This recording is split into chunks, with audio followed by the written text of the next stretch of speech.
आज के इस वीडियो में स्टेप बाय स्टेप फॉर्म को कैसे फिल करना है आर्मी पब्लिक स्कूल के लिए।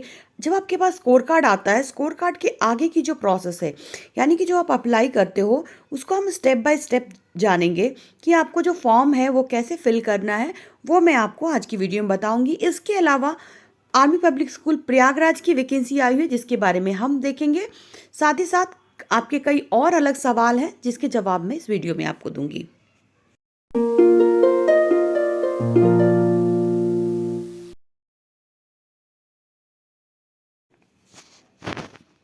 Hello everyone, welcome back to the channel. तो आपकी रिक्वेस्ट आ रही थी कि अभी कुछ आर्मी पब्लिक स्कूल्स ने अपनी वैकेंसीज निकाली है, उसके लिए अप्लाई कैसे करना है। तो आपके कई सारे रिक्वेस्ट आए थे कि 2 फॉर्म दिख रहा है, या एपीएस प्रयागराज की आपने रिक्वेस्ट डाली थी कि उसकी वीडियो स्पेसिफिक बनाने के लिए। तो आपको कितने भी फॉर्म दिखे वेबसाइट पे, आपको सिर्फ ये वाला जो फॉर्म है, ये वाले फॉर्म को सिर्फ अप्लाई करना है, क्योंकि टीचिंग स्टाफ के लिए सिर्फ एक यही वाला फॉर्म आपको मिलेगा जो हर वेबसाइट पे मिल जाएगा। और मैंने भी पीडीएफ प्रोवाइड कराई हुई है इसकी। आपको किसी भी एपीएस के लिए सेम फॉर्म आपको फिल करना है, तो यहाँ पे कंफ्यूजन की कोई गुंजाइश नहीं है। आपको सेम फॉर्म फिल करना है। यहाँ पे आप जैसे सेम फॉर्म है, अगर आपको अप्लाई करना है टीजीटी, पीजीटी या फिर पीआरटी के लिए, अगर आप 2-3 पोस्ट के लिए अप्लाई करना चाहते हैं तो उसके लिए अलग अलग फॉर्म फिल करने की ज़रूरत नहीं है। आप पीजीटी के लिए अप्लाई कर दीजिए। अगर आप पीजीटी क्वालिफाई नहीं कर पाते हैं तो आप अपने आप से आपका ट्रांसफ़र हो जाएगा स्कोर का टीजीटी, या फिर अगर टीजीटी भी नहीं हो पाता तो पीआरटी के लिए वो ऑटोमेटिकली हो जाता है। तो सेपरेट एप्लीकेशन करने की ज़रूरत नहीं, सिर्फ एक एप्लीकेशन इनफ है आपका।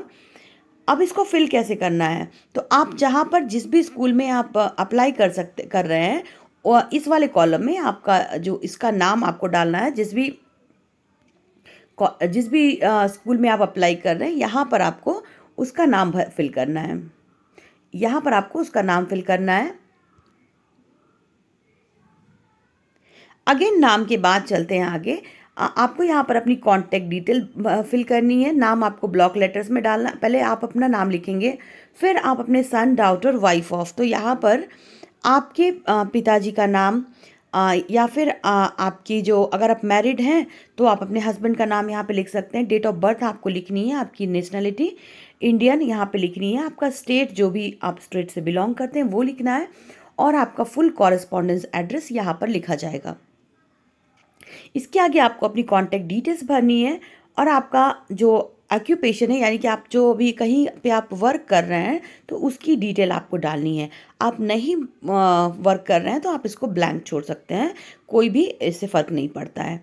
आप फ्रेशर हैं तो ज़रूरत नहीं इसको भरने की। इसके बाद फैमिली लाइफ की बात आती है। आप जो भी हैं, आप सिंगल हैं, मैरिड है, जो भी है, आप अपने वहाँ पे इसको टिक कर दीजिए।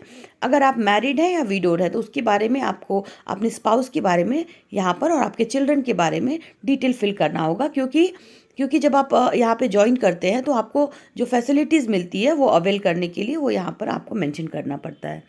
आगे एजुकेशनल रिकॉर्ड्स की है, तो जो भी आपके एजुकेशनल रिकॉर्ड्स हैं आपको फिल करना है। तो यहाँ पे सेकेंडरी स्कूल ऑनवर्ड से आपको फिल करना है। तो आपको सेकेंडरी से हायर एजुकेशन की तरफ जाना है, यानी कि 10+2 से स्टार्ट करके, या 10 से स्टार्ट करके आपको जहाँ तक कि आपकी क्वालिफिकेशन है उतने कॉलम को फिल कीजिए, बाकी को छोड़ दीजिए। आगे आपने सीएसबी को क्वालिफाई किया है या नहीं किया है, और एक क्वेश्चन उसके पहले है कि ग्रेजुएशन या फिर पोस्ट ग्रेजुएशन आपने कॉरेस्पॉन्डेंस से किया है या रेगुलर किया है। तो यहाँ पे आपको लिख देना जो जैसे भी आपने किया है। और अगर आपने सीएसबी स्कोर कार्ड क्लियर किया है तो आपको यहाँ पे करना है, और आपने स्टेट टेट या फिर सी टेट क्वालिफाई किया है तो आपको यहाँ पे उसके बारे में फिल करना है। अगर आप प्रीफर करते हैं किसी पर्टिकुलर सब्जेक्ट को पढ़ाना चाहते हैं तो उसके बारे में, और किसी क्लास को पढ़ाने में आप ज़्यादा कंफर्टेबल फील करते हैं तो वो आप मेंशन कर सकते हैं। और आप एक से ज़्यादा भी क्लासेस लिख सकते हैं, ये ज़रूरी नहीं है कि आपको एक ही क्लास लिखना है, आप ज़्यादा क्लासेस भी यहाँ पे मेंशन कर सकते हैं। आगे 7th नंबर में आपको ट्रेनिंग इन एनसीसी, अगर आपने कोई ट्रेनिंग कर रखी है एनसीसी, स्काउटिंग या म्यूज़िक, आर्ट, ड्रामा या कोई अदर एक्टिविटीज़ की भी आपकी अलग से कोई ट्रेनिंग है, तो आप उसके बारे में 7th नंबर के कॉलम में मेंशन कर सकते हैं। 8th कॉलम है, आपको कोई स्कॉलरशिप वगैरह मिला है तो आप उसको मेंशन कर सकते हैं। 9th ऑप्शन में आपको लैंग्वेज, जिसमें आप फ्लुएंसी आपको है, ए, बी और सी 3 ऑप्शंस हैं। आप एक या दो या फिर तीनों, अगर आप 3 लैंग्वेज जानते हैं तो तीनों लिख सकते हैं। अगर आपने कोई अब तक बुक और कुछ भी आर्टिकल वगैरह लिखा है तो उसके बारे में आप लिख सकते हैं जो पब्लिश हुई हो। 11th है आपका एक्सपीरियंस। तो अगर आपने कहीं पर वर्क किया है तो आप अपना एक्सपीरियंस लिख सकते हैं यहाँ पर कि आपने कितने साल से कितने साल तक पीजीटी, टीजीटी या फिर पीआरटी के लिए वर्क किया है। अगर कुछ है तो आप लिख दीजिए, नहीं तो ब्लैंक छोड़ दीजिए। आगे चलती हूँ। आगे एप्टीट्यूड की बात हो रही है, तो सब्जेक्ट जिसमें आप बहुत इंजॉय करते हैं, पढ़ाना आपको बहुत ज़्यादा पसंद आता है, आपको उसका नाम यहाँ पे 12th के ए कॉलम में लिखना है। 12th का बी कॉलम है अदर एरिया, कल्चरल एक्टिविटी, यानी कि आप पढ़ाने के अलावा बच्चों को डांस, ड्रामा, म्यूज़िक या फिर नाचना, गाना, खेलना क्या सिखा सकते हो उसके बारे में यहाँ पर मेंशन करना है। 13th कॉलम है can you take indoor outdoor games with boys and girls. तो आप कौन सा गेम इंडोर में खेलना प्रीफर करेंगे और आउटडोर में कौन सा लेना पसंद करेंगे, बॉयज़ के लिए और गर्ल्स के लिए, दोनों के लिए आपको मेंशन करना है। और कौन सा गेम आप ज़्यादा खेलना पसंद करते हो जिसमें आपने खेला हुआ है, आप उसके बारे में लिख दीजिए। हाँ, और एक बात और है कि जो भी चीज़ के बारे में आप लिख रहे हैं उसके बारे में आप थोड़ा नॉलेज रख लीजिए, क्योंकि ये जो आपका जो फॉर्म होगा ये डायरेक्ट आपके इंटरव्यूअर के हाथ में दिया जाएगा और इससे रिलेटेड आपसे सवाल पूछे जाएंगे। तो आप जिस भी गेम को लिख रहे हैं, अगर आपको नहीं पता है तो उसके बारे में थोड़ा सा कुछ स्टडी कर लीजिए और उस फील्ड के जो बड़े बड़े जो प्लेयर्स हैं उसके बारे में भी थोड़ी सी जानकारी हासिल कर लीजिए, जिससे कि आपको ऐसा लगे आपने यूं ही नहीं लिख दिया है, आपको जिस चीज़ के बारे में थोड़ी सी नॉलेज होनी चाहिए। अगेन हेल्थ की बात हो रही है, किस तरह का आपका हेल्थ है, आपकी बॉडी किस तरह की, आप स्लिम फिट या फिर जो भी आपका जो बॉडी स्ट्रक्चर है आप उसको मेंशन कर सकते हैं। किसी भी डिजीज़ से आप या फिर किसी मेडिकल ट्रीटमेंट से आप गुजर रहे हैं तो वो भी लिख सकते हैं कि आप डिफरेंशियली एबल्ड हैं, तो उस पर भी लिख सकते हैं। और किस तरह की किस तरह का जो जो भी आपका जो, अगर आप डिफरेंशियली एबल्ड है तो किस टाइप की के लिए है, तो वो भी आपको डिटेल लिखना है। इसके बाद आती है 15th कॉलम, जिसमें कि को curricular activities, game and sports, जिसमें आप पढ़ा सकते हैं या कुछ ऐसा बच्चों को सिखा सकते हैं, वो आप लिख सकते हो। अब यहाँ पर इसके लिए कोई सर्टिफिकेट होना ज़रूरी नहीं है, बस सिर्फ आपको थोड़ा बहुत नॉलेज होना चाहिए उस फील्ड का। कंप्यूटर नॉलेज, अब यहाँ पर आप अगर कुछ ज़्यादा आपने कंप्यूटर में कोर्स कर रखा है तो आप सेपरेट शीट अटैच कर सकते हैं। अदरवाइज़ आप सिर्फ इसी में टिक कर सकते हैं कि आपने कोई डिग्री, डिप्लोमा किया है कंप्यूटर में, या फिर कोई एक्सपीरियंस है वर्किंग कंप्यूटर डिटेल्स में, या फिर आपका पर्सनल लैपटॉप है। तो क्या क्या है इस बारे में आप टिक कर सकते हो। आपको कंप्यूटर हार्डवेयर का नॉलेज है, तो जो भी चीज़ें हैं उस पर टिक कीजिए, जो नहीं है उसको क्रॉस कर दीजिए।